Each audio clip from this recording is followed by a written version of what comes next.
Hi guys, welcome back to the channel. This is Gregory Martin, aka the Super Producer, and we're back here with another movie review. But before we get into the review, please don't forget to hit that like button and subscribe to the channel. It keeps you notified whenever I post a new video. And with that being said, let's just jump right into today's review. And today we're reviewing the Netflix movie, The Wrong Missy. So this movie is, I believe is a part of the Adam Sandler deal that he signed a few years ago. This movie is produced through his Happy Madison production shingle. It doesn't actually star Adam Sandler, but this is the quintessential Adam Sandler Happy Madison production. It has all the same cast of characters. It has the same feel and the same type of jokes and things of that nature. The film stars David Spade. I forget the girl's name, but I know she played the corrections officer in Orange Is the New Black, like the skinny corrections officer. I'll put her name right here. And it also had Rob Schneider in it. I mean, this film was fucking hilarious. So David Spade's character is this. He's in the I forget the exact title of what he did, but he was like a vice president of sales, and so he goes on this blind date with this girl named Melissa or Missy. And the first encounter that they have is a very wonky one. She is not a typical blind date. You know, the character of Melissa is very wonky, very kind of she just doesn't match with David Spade's character. You know, she is more outgoing, awkward, and he's more reserved. And so that kind of makes for a very good comedy. You could tell right off the bat that he was not really feeling her. He tried to ditch her, and for some odd reason they kind of wind back in each other's lap. Fast forward, he meets another woman named Melissa.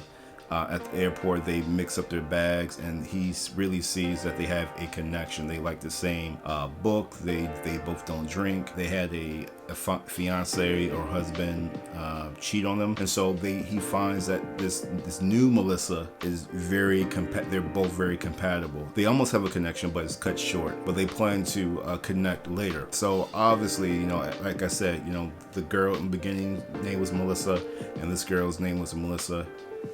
Basically, David Spade's character, he mixes up the two girls in Texas. The wrong one invites her on a corporate trip to Hawaii, and that's when hell all breaks loose. The girl really shows her true colors, not necessarily in a bad way. I think it provided a lot of comedy. It really got him out of his shell. It made him kind of not look at her as this kind of like fuck up. She was just different. You know, she just played by a different set of rules than he did. And then over the course of the film, you see that happening. You see that he warms up to her. So then he kind of falls into the traditional romantic comedy trope. He makes a mistake, neglects the girl's feelings, but at the same time he's kind of turned the corner and has fallen in love with her, and now she leaves and doesn't, because of what he's done, with something that he did. And then at the end, you know, they kind of get back together, and you know, then they're happily ever after. So that was the film in a nutshell. But this film was massively funny. Like, if you ever seen like The Waterboy, Billy Madison,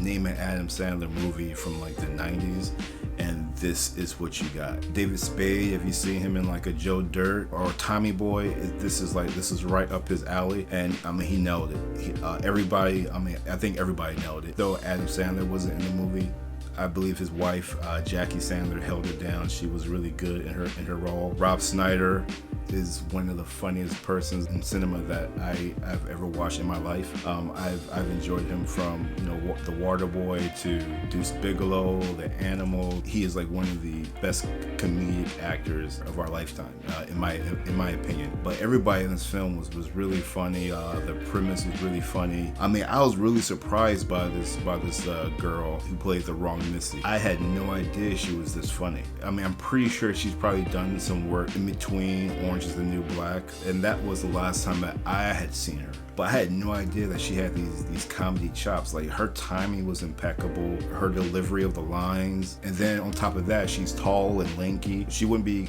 considered a traditional beauty, but she's a beautiful girl. Seeing her in Orange Is the New Black, you know, she had her hair tied up, and you know, she wasn't really trying to be attractive, but I found her to play that role in this film very well, and I think she did a bang up job, and I definitely would love to see her in some more comedic roles if that's what she's doing now. I mean, I think she fit really well in the Happy Madison universe. I mean, I would love to see her do like some cameos or things like that, but you know, who knows. But I definitely recommend seeing this film. This is definitely one of the better Sandler productions that he's put on over the past like 3 or 4 years.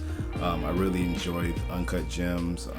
I really enjoyed this, and you know, I like when Sandler and his production team is in this wheelhouse. This is what if they made all the rest of the films kind of like this with the same cast of characters, I would be there to consume it all the time. This is the type of productions I enjoy from this group, and they knocked it out of the park. And I think Netflix is going to be very happy with the metrics from this one. I mean, that's all I have for you guys today. That is my review on The Wrong Missy. If you like this video, please don't forget to hit that like button and also subscribe to the channel. And I will see you guys on the next video. Deuces.